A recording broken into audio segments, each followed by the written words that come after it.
Bismillahirrahmanirrahim. Assalamu alaikum wa rahmatullahi ta'ala wa barakatuhu. Louange à notre Seigneur pour sa grâce étendue à sa création. Salutations et prières sur la meilleure des créatures, le prophète Seydi Ahmad, paix, bénédiction et salut sur lui, ainsi que sur sa famille et ses nobles compagnons. Chers frères, chères sœurs, nous allons aujourd'hui vous parler de l'âme et de l'importance du mont Hira dans l'organisation mystico-spirituelle de Ghaib. Le musulman doit toujours préserver son corps. Préserver son corps, c'est faire en sorte qu'il soit à l'abri de tout châtiment divin le jour du jugement dernier. La destruction du corps par le feu de l'enfer est une preuve de l'ascension divine. Un corps humain voué à l'enfer est transformé avant d'y être jeté. En effet, il est extrait de sa nature originelle de la Haqiqatul Muhammadiyya pour être inséré dans une forme qui ne peut être définie car ne ressemblant ni à un animal ni à aucun être existant connu. C'est pour cette raison qu'il est très important de protéger son corps afin qu'il garde l'apparence de l'être du prophète dans la Haqiqatul Muhammadiyya jusqu'au jour du jugement dernier, au moment d'intégrer le paradis illiyin. Comment faire pour arriver à ce résultat tout le long de sa vie? Il suffit tout simplement de s'intéresser à son âme et mettre tout en œuvre en matière de dévotion pour la préserver. L'âme est l'élément le plus essentiel de l'être humain. C'est cette entité que l'ange de la mort récupère lorsqu'arrive la dernière heure. C'est aussi l'âme qui est présentée à Dieu. Donc, la préserver est une priorité, une obligation. Pour ce faire, une connexion avec Allah subhanahu wa ta'ala est nécessaire. La connexion la plus efficace et la plus importante est sans nul doute par le biais du zikr. Le zikr est le fait de ressentir Allah et d'être en communion avec lui de façon permanente afin qu'il n'y ait aucune rupture quant à cette communication. Dieu subhanahu wa ta'ala a créé les êtres mais en a privilégié certains. Si l'on observe l'univers et que l'on se concentre sur la façon dont le ciel est disposé au-dessus de nos têtes et la manière dont la terre a été façonnée, il devient alors aisé de comprendre et d'appréhender la puissance de Dieu. Depuis le temps que l'univers est en place, il n'est constaté ni rouille, ni usure, ni vétusté, comme ce serait le cas pour les structures bâties par la main de l'homme, quand bien même les plans seraient dessinés par les plus grands architectes. Les hommes de Dieu, communément appelés wali ou saints, accordent une attention particulière à leur âme. C'est pour cette raison qu'ils la considèrent comme le trésor le plus précieux existant à l'intérieur d'eux-mêmes. Ils ne ménagent aucun effort pour la préserver, la rendre plus lumineuse et ainsi pouvoir maintenir son état immaculé originel. Pour cela, ils pratiquent des actes de dévotion surérogatoires à travers le zikr, qui est considéré comme le remède le plus efficace pour la préservation de l'âme. Le wali est par définition un homme de Dieu, un ami et rapproché d'Allah, à qui le Seigneur Tout-Puissant a gratifié de bienfaits et de privilèges. La question qui se pose alors est de savoir comment se fait-il que les walis ou saints s'adonnent continuellement au zikr et aux pratiques surérogatoires alors qu'ils bénéficient déjà de la grâce divine et qu'en revanche, parallèlement, les hommes dits normaux se limitent aux pratiques basiques de la religion. Ont-ils besoin de faire autant de zikr alors qu'ils sont déjà inscrits dans le cercle des rapprochés? La première réponse apportée par les sages à cette question est le fait que ces hommes privilégiés se doivent de multiplier leurs actions de grâce à l'égard de leur Seigneur pour le remercier des faveurs qu'il leur a accordées. Le zikr pour les walis est en réalité une sorte d'exercice de préparation de l'âme à une organisation divine qui lui est consacrée. En effet, Allah subhanahu wa ta'ala a lui-même pris en charge les âmes de ses walis et leur a réservé un traitement spécial. Par nature, l'âme n'est attirée que par Dieu et elle n'aspire dans sa finalité qu'à atterrir dans l'espace divin, plus précisément entre les mains du Tout-Puissant. Une fois admise dans la proximité divine, l'âme se sent non seulement à l'aise, mais l'organisme en ressent un plaisir inexplicable. Allah bi zikrillahi tajma'inul qulub. Certes, c'est par l'évocation d'Allah que les cœurs se tranquillisent. Sourate 13, verset 28. Allah subhanahu wa ta'ala, comme nous l'avons dit, a organisé la vie de ses walis et il est en charge de l'organisation de leur âme. Une chose importante est à noter et à retenir concernant ces hommes de Dieu, c'est que leur sommeil est constitutif d'un mystère que nous allons élucider. L'on peut dire que le saint ou le wali ne dort jamais. Lorsqu'il est couché la nuit pour récupérer et qu'il ferme les yeux, il rentre dans une sphère de sommeil bien particulier. En effet, l'endormissement pour le wali n'est pas une perte totale de contrôle de soi. Il fait l'action de dormir, mais son cœur est toujours éveillé. En tant qu'être humain, ce sommeil agit sur son organisme, mais l'âme tient le cœur en éveil par la pratique du zikr qu'il doit faire sans arrêt afin de maintenir une connexion ininterrompue avec Dieu. L'âme des walis est tellement rompue au zikr que l'on peut voir chez certains, dans leur phase de sommeil, leurs doigts bouger et faire le tasbih. Et chez d'autres, l'on peut entendre réciter des noms de Dieu. Ce qui provoque cela, c'est que le cœur débordant de lumière transfère à l'âme cet excès lumineux qui ne peut plus être caché et qui se manifeste par ces différents phénomènes. L'organisation de Dieu réserve à ces âmes un parcours spécial. En effet, lorsque les walis sont couchés et sommeillent dans leur cadre exceptionnel, leur âme s'élève pour venir se retrouver dans la salle où se tient l'assemblée céleste du mont Hira. L'ensemble des âmes des saints se rencontrent dans ce lieu historique qui se trouve à la Mecque, et elles tournoient en faisant le zikr. Cet événement se passe à chaque fois qu'un wali s'étale sur son lit pour dormir, que cela soit la nuit ou à n'importe quelle heure de la journée.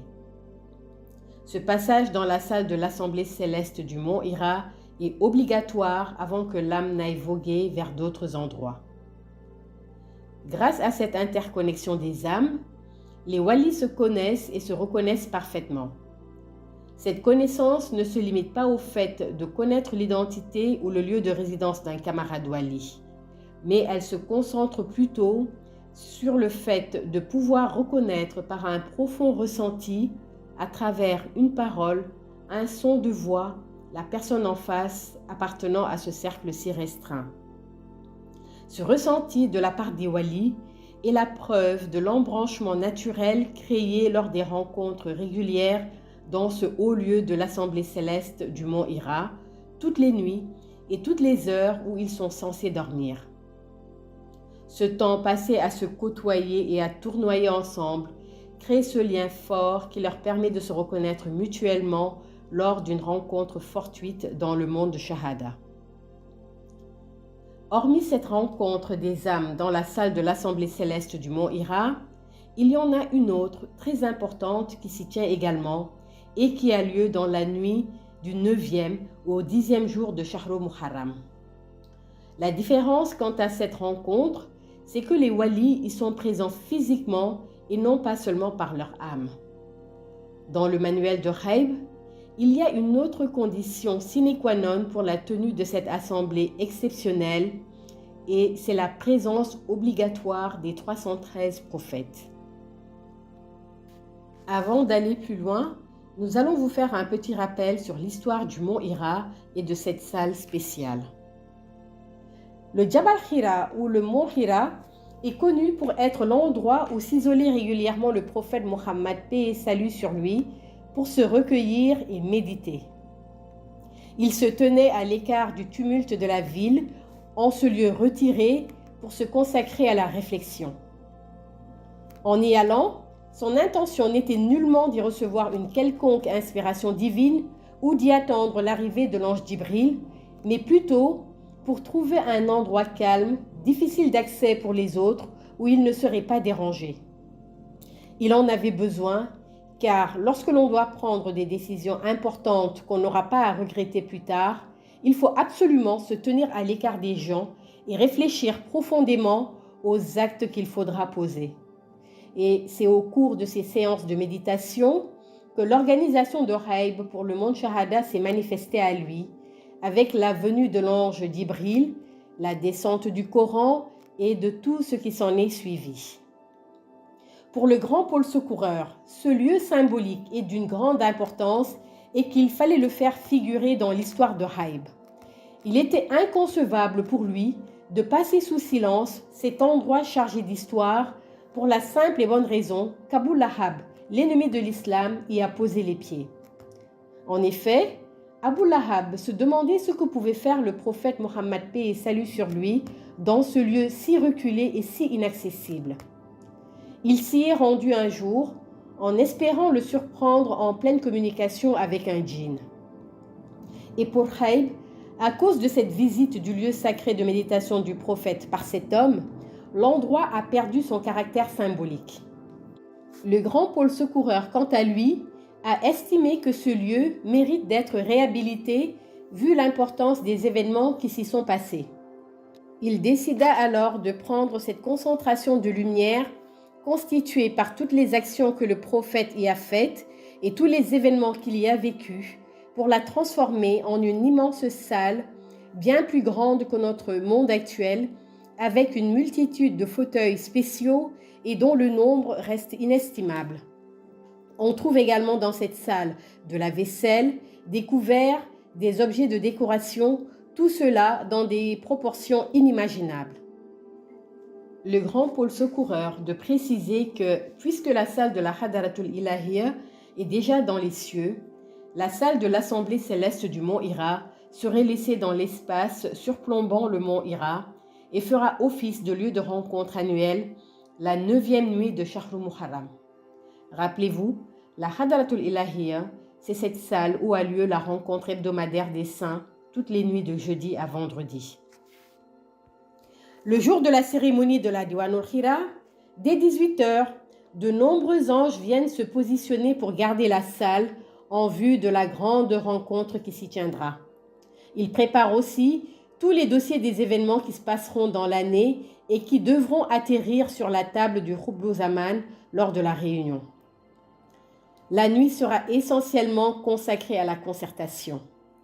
Et à minuit GMT, la mise en place est terminée et les participants tous installés. Dans cette noble assemblée, nous pouvons citer le prophète, paix et salut sur lui, son Khatmiya, les Artab, les Ulul Azmi min ar-Rusul, ainsi que les autres prophètes et saints. C'est dans cette nuit que Dieu subhanahu wa ta'ala confirme le destin qu'il a déjà tracé pour chaque individu. Il est clair qu'avant la naissance, Allah a tracé le destin de chacun des êtres créés, de sa naissance jusqu'à sa mort. Il a déjà établi tous les événements qui doivent se dérouler dans le courant de sa vie, ce qu'il doit avoir comme bien, ce qui lui sera utile dans la vie, ce qui ne le sera pas, s'il tombera malade ou pas, s'il doit s'enrichir ou s'appauvrir. Tout ce qui doit arriver à chaque individu dans l'année à venir est à nouveau redéfini. C'est pour cette raison que durant cette nuit de Shahrul Muharram, les hommes de Dieu donnent à leurs adeptes une ligne de zikr à faire pour profiter un maximum des bienfaits de cette nuit. Les prières obligatoires et les prières de demande ne sont juste qu'une confirmation du renouvellement de la volonté divine. Ce renouvellement du destin des individus se fait par l'entremise du prophète Mohammed, paix et salut sur lui. Les grands axes concernant l'évolution de la planète et le déroulement du programme climatique y sont également traités et consignés pour l'année. Dieu subhanahu wa ta'ala, dans sa grande mansuétude, ouvre la cérémonie en tenant un discours concis, audible que par les prophètes et certains haut gradés parmi les saints. Il faut savoir que tout le monde n'a pas la capacité d'entendre la parole divine. En effet, suivant la hiérarchie des saints, tous ceux qui sont en dessous du Khutbul Zaman n'ont pas accès à ce discours. La parole est ensuite donnée au prophète, paix et salut sur lui, qui fait une allocution qui sera une référence pour l'année en cours. Il passe ensuite le relais au Khatmiya, qui remet la totalité des dossiers au Khutbul Zaman, qui tient le discours final. Après cela, l'on donne à tous les walis présents la possibilité de faire des investigations nécessaires pour voir ce qui est prévu pour leur entourage proche. Les manuels sont alors distribués et chacun tente, dans la limite du possible, d'apporter les modifications qu'il juge nécessaires pour l'amélioration de la vie de ses proches. Dès lors que la pensée du wali se dirige vers une personne, il lui est apporté toutes les informations du dossier la concernant. La prière du Ramzu Shahada est la plus demandée par les walis. Cette prière permet de statuer et de repousser une date de décès déjà programmée pour une personne. Cette réunion durera toute la nuit et ensuite c'est le retour sur terre pour ceux qui y habitent.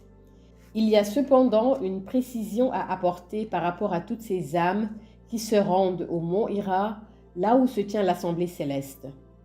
Il est important de préciser que tous les saints qui vont au mont Hira dans leur sommeil par leur âme ne sont pas tous habilités à assister à la séance de la 9e nuit de Muharram.